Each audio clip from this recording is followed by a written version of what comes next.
Hi, my name is Morgan Thomas, and I'm an instructional designer here at Sales Impact Academy. And today I'm going to be communicating a change. Now, this change is to reformat the learner journey across all courses within the organization.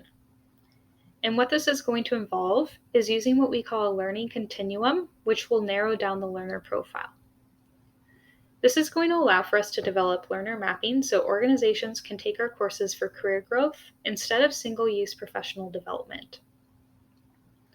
Ultimately, this will push for long-term use of our service and provide a more learning-focused platform, as well as improve ROI and engagement efforts.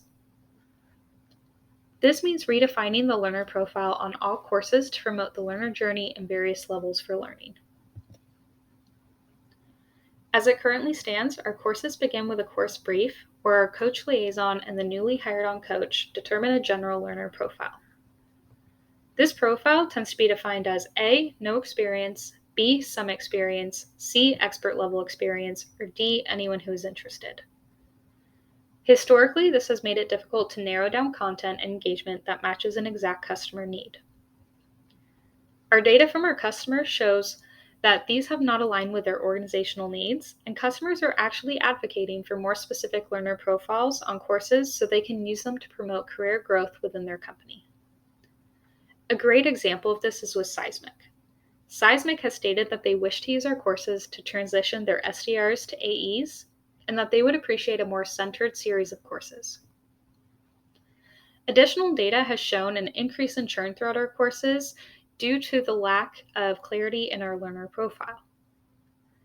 This shows low engagement and that learners have reported that they feel it either takes too long or not long enough to get to the information that they need.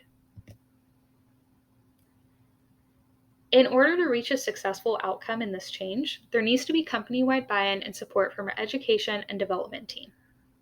So I want us to focus a little bit on those internal and external stakeholders. The internal stakeholders are going to involve the ID team, the SMEs, the head of learning and curriculum, and the founder. This means developing a team to reassess our learner map, working with SMEs to determine knowledge, skill set, and rigor that each course and learner should have before moving on to the next level, and setting meetings with the education team for appropriate feedback and updates.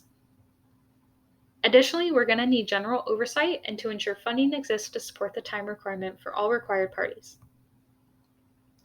Our external stakeholders, the customers, are the individuals who will be experiencing the effects of the change. So it's really important that we're making sure this change is clearly done, as that can impact the quality of a course and improve that ROI. The ideal project timeline here is to involve a 12-month rollout plan for a pilot.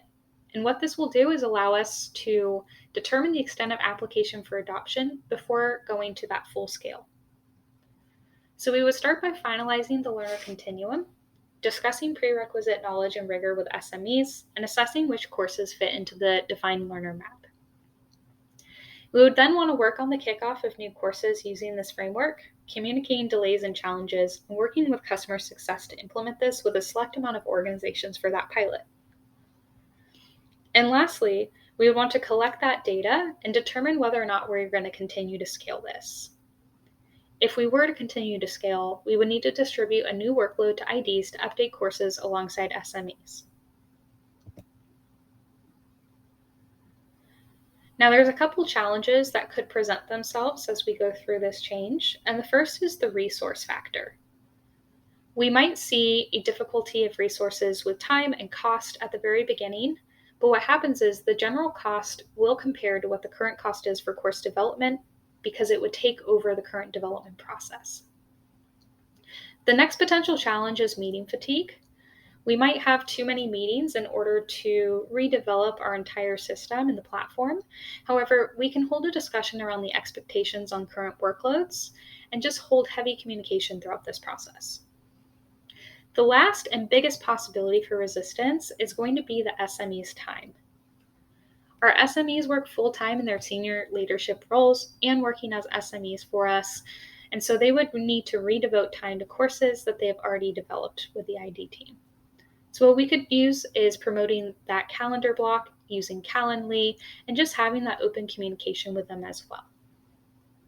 We could also take a look at the previous courses and see what courses we could avoid having them on if at all possible. Outside of challenges, there's a lot of potential benefits that can come from this.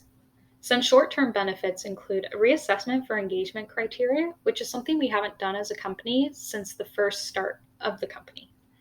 The next is a revision process for courses with continued cohorts that have not been updated in the past year. So this would allow us to get on track with that revision.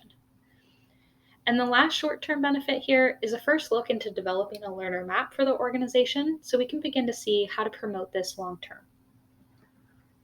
Now, if the pilot succeeds, long-term benefits can include a competitive advantage, as most of our competitors actually don't offer narrow learner profiles and learner mapping for organizations to use it as career growth.